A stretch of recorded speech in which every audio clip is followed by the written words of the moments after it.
going to get the meeting to order here, call the meeting to order rather. This is the Port of Newport Commission special meeting. We have a number of items on the agenda.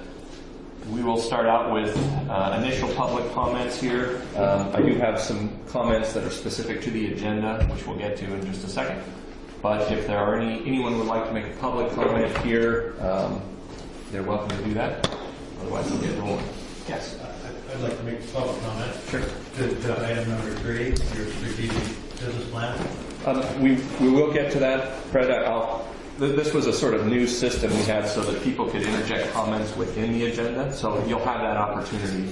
This initial public comment section is more of a generic thing, so when we start talking about agenda item 3, you'll have an opportunity to comment at that point, rather than waiting to the beginning and the end, but you're welcome to comment now as well. I'd like to, my time is short, so I'd like to just address it at Please. If it's possible. Mm-hmm. Thank you very much. My name is Fred Yack. I'm a 65-year resident of Lincoln County and been using the commercial facilities in Port of Newport for those 65 years.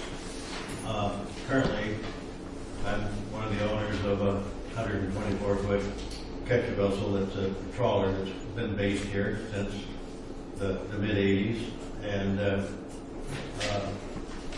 we're dependent, in the past, because of the limited facilities, most of our work was done in Seattle. Our mortgage was in Seattle, and our supplying was in Seattle.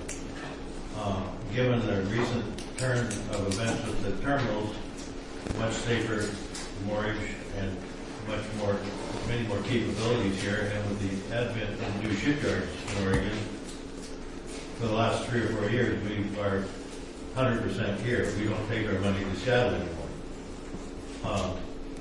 And I just wanted to, I was shocked by the lack of understanding that the Newport News Times and the Lincoln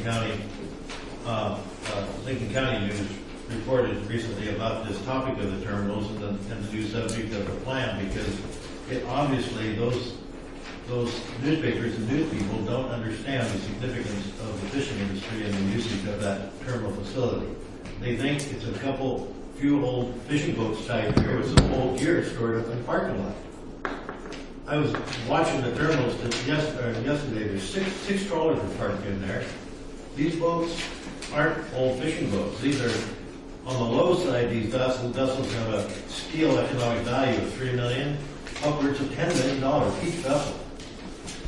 Each one of these vessels contributes $3 to $5 million of operating capital to the community every year. And I just think that things have changed in the last 5 years since these terminals were built, and the shipyards have been built to support them. And so, I just think when we start this planning, the strategic planning, we need to, the people need to recognize this. And I'm very happy to see that our interim manager acknowledged in her letter saying that in addition to the growth, they're talking about short sea shipping market, in addition, they need to look at the growth potential anticipated in the commercial fishing industry. Thank you for recognizing that. But not just the potential for the future, but what's going on down there now. I don't think people realize that during the summer months, from May through November, there are a half a dozen actively operating boats, large trawlers operating out of here, delivering product to these shore markets in Newport. I'd say upwards of 1 million pounds a day that is being supported by these terminals. 1 million pounds of product going through our community being supported by those terminals. And I don't think that's on the radar. In addition, the Dungeness crab fisheries, the shrimp fisheries, those boats don't tie up there, but they're dependent on that facility for their operations. That's where they gear up. That's where they get fuel. And speaking of fuel, there's no other place in this town we can take fuel. The size of our boat, we can't go to the fuel docks. So we bring in tankers. Last time the boat was in a couple weeks ago, I think 3 or 4 tankers showed up. We took on 20,000 gallons. All these other boats do the same thing. So I just think that and I don't see it in the strategic plan report prepared by the people who are going to do it. you know, they don't say anything about commercial fishing. And I think that we need to get this straightened out from the beginning, and they need to take into consideration the value of the fishing interests that are using that facility, the value of the production that goes through them and it comes into the community, the value of all the shipyard work that goes up to Toledo. 2 boats that are parked down there right now are scheduled to go to the shipyard up in Toledo in the next month or so. Both of them are going in for $2 to $3 million retrofits right here in Lincoln County. I mean, it's not how much money we pay the port and mortgage that this fishing industry represents and supported by the terminals. It's the value of what we put into the community. My boat provides living wages, living income for 12 families. I mean, that's more than all the longshoremen put together if they're loading a log ship. 1 boat. So I just think it's important that those factors are brought into strategic planning early on, so we don't have to fight catch up when it comes in, and all it takes into account is how wonderful some shipping would be. And we had critical dates, but you know, during the summertime now, with these, you know, half dozen boats that are delivering to the shore market, we need access to the terminals all summer long. So anyway, that's all I have to say. Thank you very much for taking me early on. Would anyone else like to make a public comment now who hasn't already specified that they'd like to make that later on? Okay. With that said, we'll move on to item number 3 on the agenda. Terry, did you want to preface the discussion? I will. We are overdue for updating our strategic business plan and our capital facilities plan, which, as you'll recall, is mandated by the state that every 5 years ports throughout the state of Oregon update their plans. So when I came on board, Aaron had already issued a request for proposals, and we were struggling to get responses, and he reached out to some additional people, as did I, and we were able to get what we considered the minimum was two worthwhile proposals. After going through those proposals, Aaron and I and Mark Harris, our accounting supervisor, reviewed the proposals. And we felt that Berger ABAM had the broadest scope of experience. They've done over 12 of the ports in Oregon, either just the strategic business plan or both the strategic business plan and the capital facilities plan. So we felt they had the depth of experience that we were looking for. We really need this plan to be comprehensive, and I think one of the challenges with the competitive proposal that was submitted by SSW Consulting, who partnered with Stunsner Engineering, a local firm. I think that the only concern that we had was their lack of direct experience working with the state template, which is pretty specific for these port strategic plans and capital facilities plans, and there wasn't a very strong financial analysis component to their proposal either. And that piece, looking forward with any kind of economic development, in addition to any capital facility improvement priorities we would have, that economic analysis and really looking at the impacts and the potential to meet those expenses within our existing budget is a very important part of the plan. And so that really is why we opted to go with Berger ABAM, and I checked a number of their references, including the track record they have with Business Oregon, who is the department within state government that regulates or sort of oversees the plans. And they have final approval, by the way, of the plans, that once we get through the plans, the commission will approve a final version, then it goes to Business Oregon, and they have a peer review panel, and until they review it and give it the thumbs up, it's not considered a final plan, which was just a piece I learned when we were at a conference last week down in Coos Bay, or the week before last in Coos Bay. So I thought you were the final approvers, but apparently not. So in any event, Berger ABAM has partnered with a team, BST, and they do an in-depth analysis of the business market, and they will also work with Todd Kimball, our financial consultant that we've been working with for some time, on the financial analysis and looking at our debt load and our assets and our revenue production to really factor all that into the capital facilities plan. So I think that approving this contract today is a priority to get this moving forward. We still have an opportunity to negotiate the specific process, as it were. We have a plan built in to do 3 big public involvement outreach events, and those would be tied to commission work sessions. There are a number of other opportunities for us to do outreach over our Facebook page and doing some posting in various online opportunities, and to do they can do emails over our website and things like that. There are a lot of folks that can't come to meetings or choose not to come to meetings and speak publicly, but we still want to hear from them. And so we're going to try to have a multiple layered approach to that public involvement to get that input. And I think having a broad conversation is so important to looking out the next 5 years and beyond. And so that is a big piece of this process, and probably the most expensive piece of the process, quite frankly, is that staffing that with a professional facilitator and really getting those comments and then wrapping them into draft versions of summaries of those meetings, and then ultimately wrapping that into the plan.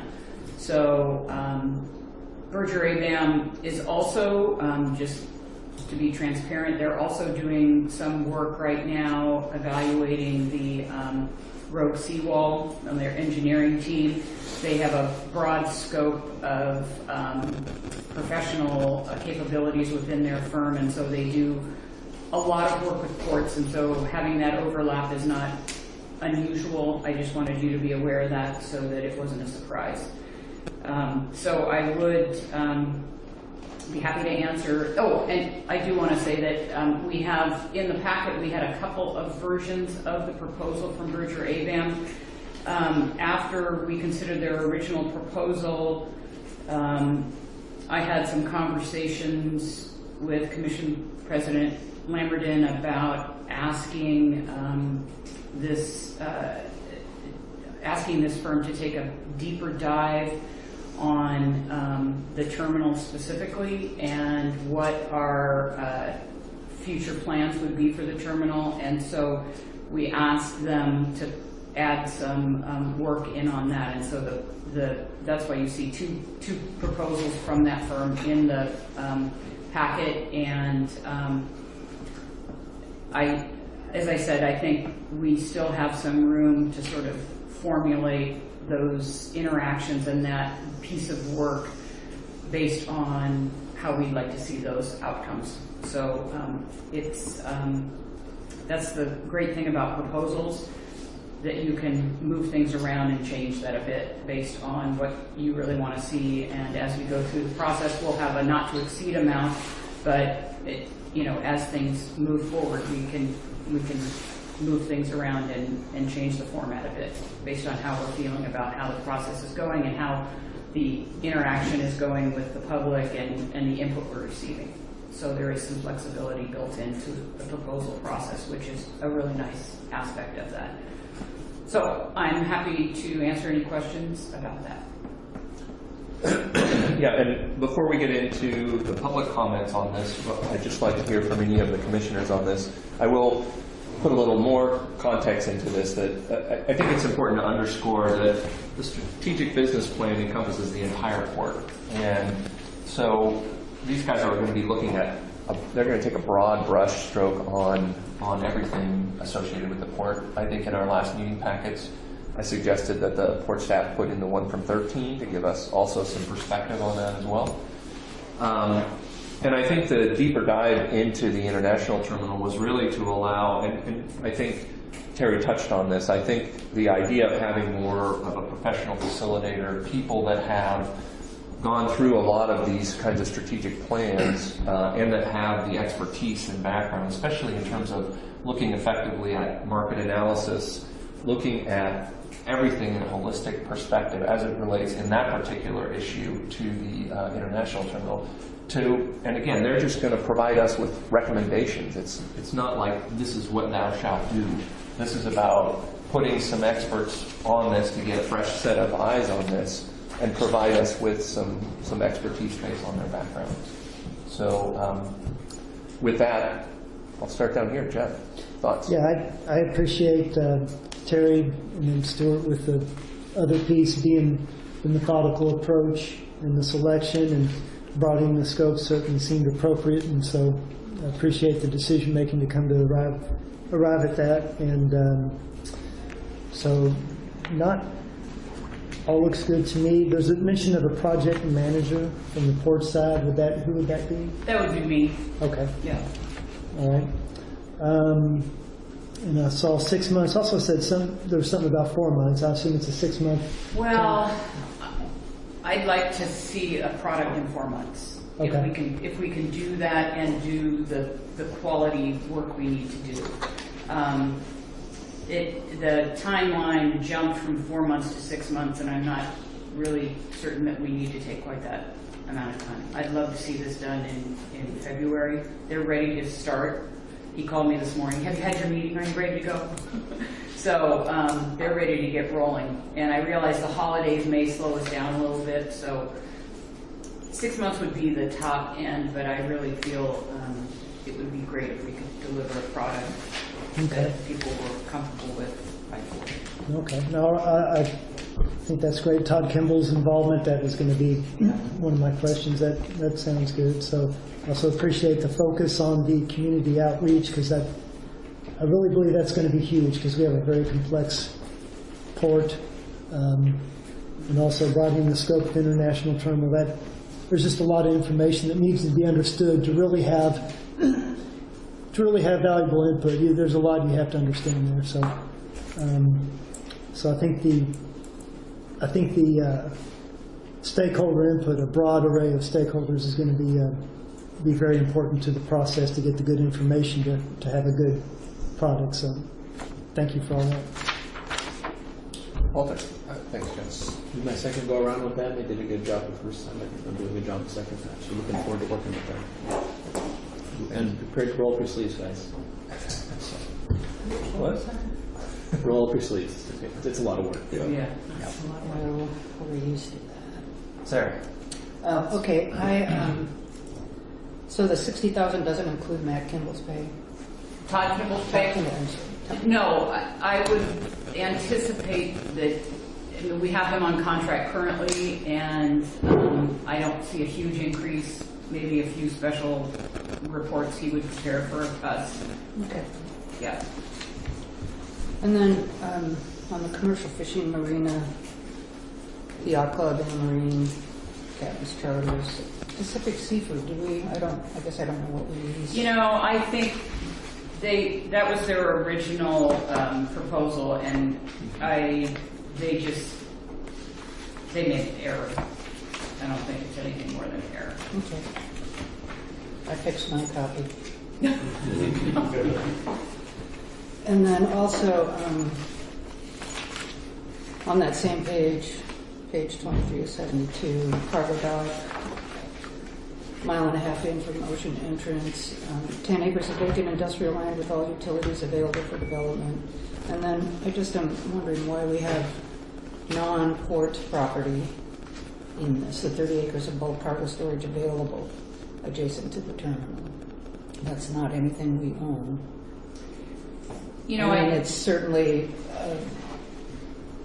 not a joint project, but we certainly are working together as partners on it and helping each other as that gets built out. But I just didn't, Yeah, we'll make sure that in any summary reports that would be corrected. I think they just sort of took a broad look at things and it's not as accurate as it needs to be when we have a final report.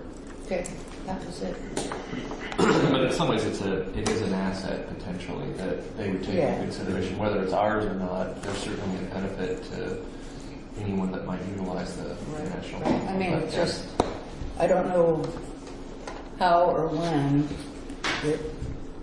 sometimes it's going to have to be very clear, no, that's their thing, and no, this is our thing, but I just don't want it to get muddy and people getting the wrong idea. We'll clarify that with them.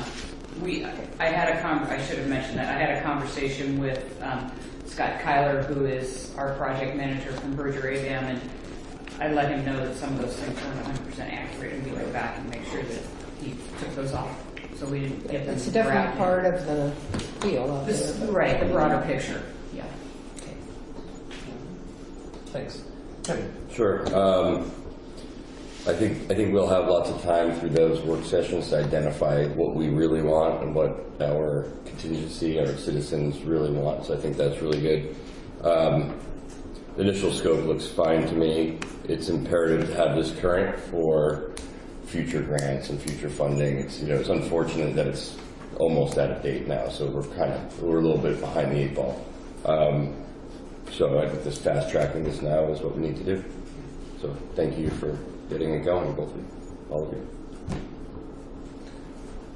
All right. We had one comment requested from the public, specifically on this agenda. Heather? Thanks, Stuart. My name is Heather Mann. I represent the Midwater Trawlers Cooperative. MTC has 28 large trawl vessels that are members. We've been the primary customer at the terminal for the last several decades. We've advocated here several times about moving forward with a business plan for the terminal, so we support that fully. I think that there is a lot of work to still be done, and we're ready to come to the table and make sure that the right people are getting spoken to. I mean, just if you look at seafood processors alone, they put $20 million into the Newport waterfront in the last 10 years, and into the future they're doing a lot. Those kinds of things need to be taken into consideration. The work that's going on in Toledo. It's nice that they did Toledo's strategic plans, so they know full well all the work going on up there and how it connects with the commercial fishing industry here. I would also just point out to you that in February, your Commercial Fishing Users Committee, which I also chair, provided you with a report after we met for several hours to talk about the terminal. And in there, the committee recommended moving forward with a strategic business plan and starting. We actually advocated that you do it for each of the units of the port, but start with the international terminal. So I hope that the other areas in the port are also going to get their fair share of taking a look at and what's going to happen into the future. The report is 4 pages long that we submitted to you at the February 23rd meeting, but on the last page, we also indicate several other activities that should be explored at the terminal, including looking at marine research activity, niche and short sea shipping opportunities, which you've already identified, Terry, and then small cruise ship port calls.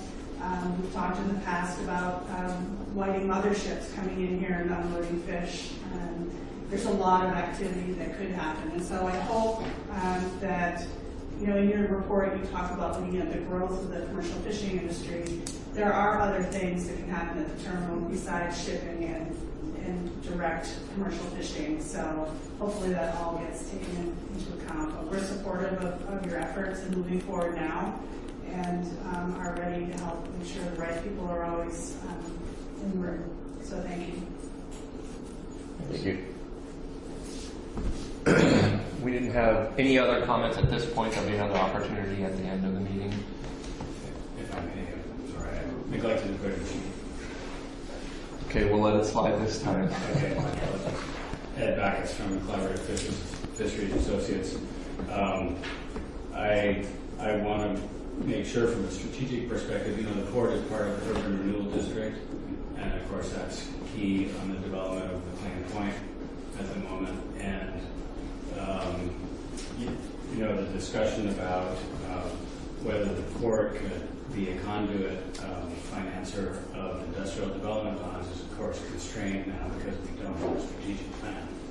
Whether or not that happens is a matter of further discussion, but I think it would be very important from a strategic perspective, whether those are, you just referred to properties that are of interest to the port that aren't necessarily owned by the port, but from a strategic perspective, those port and non-port properties are important strategically in the urban renewal district and how we get the finance stuff moving and how we collaborate on getting that stuff developed. So regardless of who owns what in the umbrella of the urban renewal district, there's important strategic considerations which I hope will be delved into in depth in the strategic plan.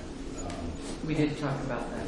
So I think it's, you know, in terms of potential contributions of the port strategy to the URD and its ultimate development over the next 5 to 7 years, you know, that's a big deal. My other comment is on the sort of working products from the strategic plan. So, for example, the Port of Coos Bay, their 2015 plan is 343 pages long. The summary and action plan, the action plan is a page and a half. The summary with the action plan is 7 pages. So that means you've got 336 pages of stuff that no one may skim or ever read again. They call it a living document that could be updated. That never happens. And so I'm hoping, we work with Berger ABAM. I really think they're a great choice. But I'm hoping you can negotiate with them that, you know, there's a middle ground 10 or 20 page product that people would actually carry around and look at and work with and say, okay, this is the action plan. And that it has a component that helps us figure out what we don't know now. We won't know in 6 months what the answers are for something we want to achieve in the next 5 years. What's that ongoing process by which we figure out what we don't know now? And I'm really hoping that, you know, I've worked with a lot of ports and I see these strategic plans. I have to go digging around for what's really important, what's really driving how we do things and what the strategy is. And so I'm hoping that we can negotiate with them that there's a pithy, medium-scale product that people will refer to occasionally, and that's worth referring to. So, thank you. Great.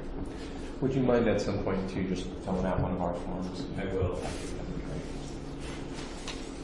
Okay. Anybody on the commission have any other comments at this point on the proposal and the recommendation made by the interim general manager? Anybody else? Good.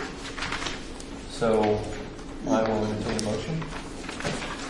I move that we authorize the interim general manager to enter into contract with Berger ABAM to provide consulting services to update the 2013 Port of Newport Strategic Business Plan and Capital Facilities Plan not to exceed $60,000. Second. Great. All right, I have a motion and a second, and we'll vote on it now. All those in favor? Aye. Aye. Aye. Opposed? Motion passes. Thank you, Terry. Thanks, sir. And thanks to everybody for their comments. Next on the agenda is item 4, Rhonda's lease addendum. Terry or Aaron, one of you two want to update us on it? I took this one just because it was correcting a typographical error. So at our last commission meeting, you'll recall, you approved the addendum to lease with Rhonda's, and the next day I got a call from Evan Hall saying, the attorneys flip-flopped in section 4, the lessee and lessor, and so we corrected that, and this is just an approval of that correction. If you have questions about the, there it is, right there.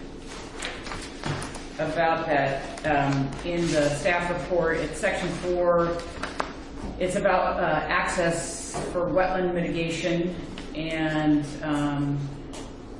providing access from time to time for the Corps or the Corps of Engineers or Rhonda's to monitor that mitigation.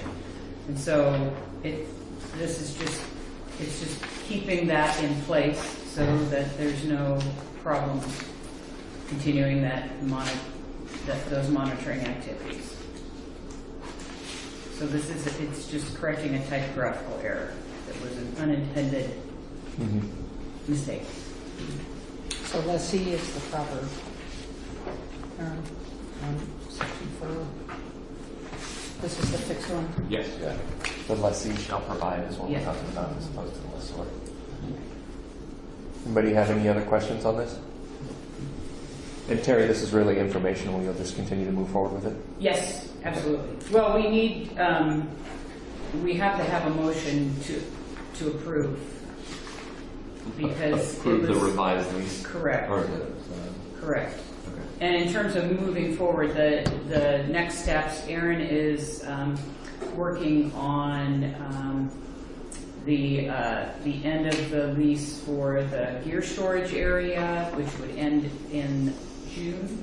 As it says in here, yeah, Right. it says June, we're Right. trying to get that renegotiated so we maintain control over it, we can still provide that service. So Aaron is having ongoing conversations with Rhondas about that piece, which we had talked about in September. And again, those discussions are going on in good faith. There will be a amicable solution to that so that capability isn't lost. That's correct, we're just trying to come up with the best scenario for the port right now. At least that's what I'm working on. So we can continue to provide that service. There's no intent to remove that service. So unless anybody has any other questions, it sounds like we will need a motion to accept the revised lease as shown in the packet here. Jeff? I move that we accept the edit to section 4 in the lease agreement with Rondis per the agenda of meeting materials, item number 4. And a second? Second. All right, any more discussion? Okay. Oh, Can I read that, in the packet, there was a suggested motion to accept this edit and authorize the interim general manager to execute Ronnie's addendum to the lease. Can we add that to the motion? Would you mind amending your motion to include I'll amend that? the motion to also accept the edit and authorize interim general manager to execute Rondis addendum to lease. you want to second that? I will second that. Karen. Sorry. Excellent. We'll give you a minute. I'm so excited about Okay, we have a motion and a second. We'll take a vote now. All those in favor? Aye. Aye. Opposed? Motion passes. Thank you. All right. Next item on our agenda is an addendum to the dredging at the NOAA facility. Aaron or Jim? So what we did was we tried to. This was a late addition here. We're trying to get this approved so that the city wants to be able to remove a significant amount of material from the pile over the course of the in-water work period this year. So it's going to be helpful if we can identify a contractor that we would get them on the same page, that way it doesn't affect the ongoing operation on the pile. The short story here is that we went with we have three proposers on this particular RFQ, and we recommended Bergerson mainly because we believe they offer the best value to the port in that they're the one that's using they're using a cutter head dredge instead of basically the other two proposers are using either a Toyo pump or a slight variation of a Toyo pump. So we believe that this type of dredge, it's at least worth the exploration to see if it will get to the desired depth, because we haven't ever achieved that before. And as we've, if you remember from previous conversations, we're dredging at a rate of about every 2 years right now. It was originally forecasted it would be something more like 5 years. It's possible that some of the reason for that is because we haven't achieved the desired depth in dredging. So I've heard from a couple of different people who weren't associated with this project, but in discussing different types of dredges, that this one will be more successful at getting to the desired depth. So we conducted the best value analysis. That was Jim Durkee, Terry, and I individually did those, and we selected Bergerson as the best value to the port, and that's our recommendation. So, and Jim's here, who can also answer any questions that he or I could answer any questions you might have on it. Thanks for your guys' work on that. Anyone on the commission have any comments, questions, or concerns? Sarah? I read somewhere that this, the Berger Abram is, it's like they can get in there better behind the pilings and with that type of equipment. They're using an excavator now as a dredge instead of the other two are both proposing crane. And we've never had this excavator dredge before. We have not. So it has capability to really get in, because there was like a drop off that they were unhappy with last time. Yeah. There was an issue when they're going along that edge, they're not able to go up underneath the camels or in between the fender piles. Right. So we're hoping, I don't know for sure, we're hoping that they'll be able to cut that slope better so we don't have the collapse back into the berth. That would be exciting. Yeah. Did we get any credit from anybody from the Army Corps of Engineers or anything? Credits? You mean for the eelgrass? Yeah. Yeah, we're still, I sent them an email just a couple weeks ago, and they said they're just about ready to reply to us, so. Great. It's pacing themselves. It's unrelated, but we're still pushing them to give us some sort of resolution on it. They do have our annual eelgrass report, so they're reviewing that right now. And we should hear something soon. So the dredge tailings go into Mount Noah? That's correct. Anyone have any other thoughts, Jim? No, I was ready to make a motion. Oh, okay. Hold on one second. Anyone? Walter? No. Okay. Then at this point, I'll entertain a motion. Make a motion to authorize the general manager to enter into a contract for maintenance dredging services with Bergerson Construction in the amount of $439,350 for the NOAA Mach P Wharf Maintenance Dredging 2018. Okay. Second? Second. Walter seconds. Any more discussion? Okay. All those in favor of the motion? Aye. Opposed? Okay, motion passes. Thanks. Okay, that represents most of the agenda items we had intended to discuss at this special meeting. There is another opportunity for public comment. If anyone would like to make a public comment, please state your name. You'll have 3 minutes. Go from there.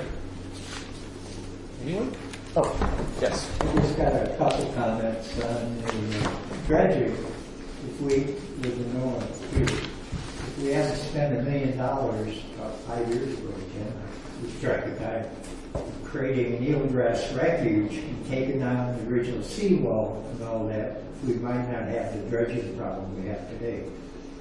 Just a comment there. And the other comment I was going to make on Mr. Yak's concern of the millions of dollars of product going over the docks, not only international terminal, but the whole thing, which I think is great. But I'm a user pay type individual, so I think the user should pay. I don't know how much the bond is, how many millions of bond? I don't have a figure off the top of my head. No, on international terminal, how many million was the bond that we passed? 16. 16.4. 16.4. 15 million? 16.4. 16 million, okay. And what's the annual payment of that 16 million obligation you have to pay roughly? 20-year bond, or what it is? Don't have a figure. I mean, roughly, I don't know.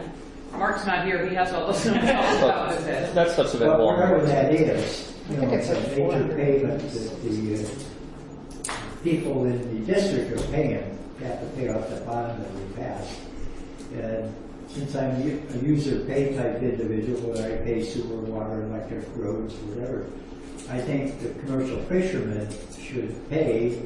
If they want to use the dock, I have no problem with that. They can use the whole dock, the international terminal. But if they're going to, then they should pay off the bond, because there's no other way to pay off that bond.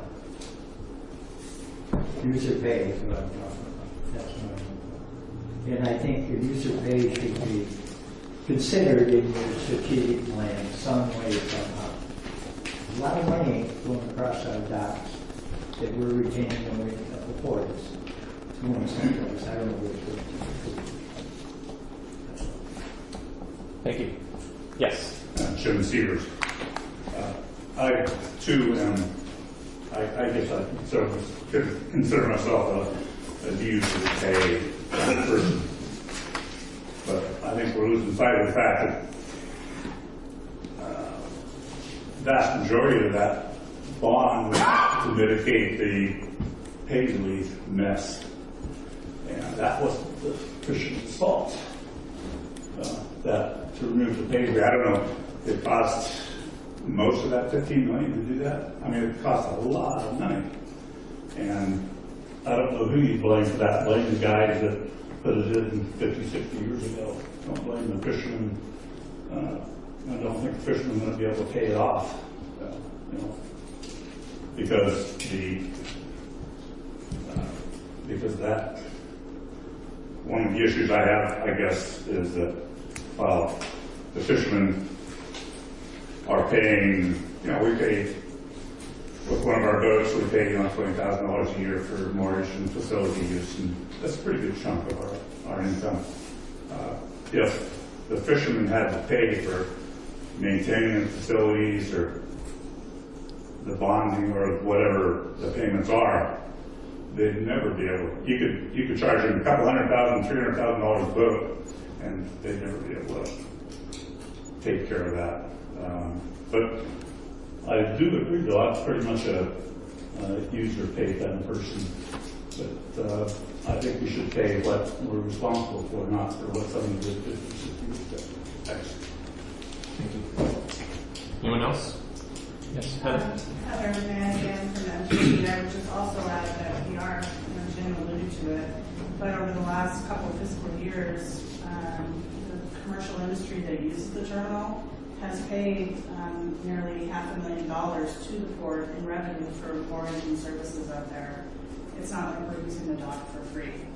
And then we advocated for an increase to our fees this year in what we're paying for moorage. So I think there's a lot of income being generated by the commercial industry that uses that terminal. Great. Thank you. Anyone else? Okay. Not hearing anything else, I will go ahead and adjourn this special meeting at 12:43. Thank you.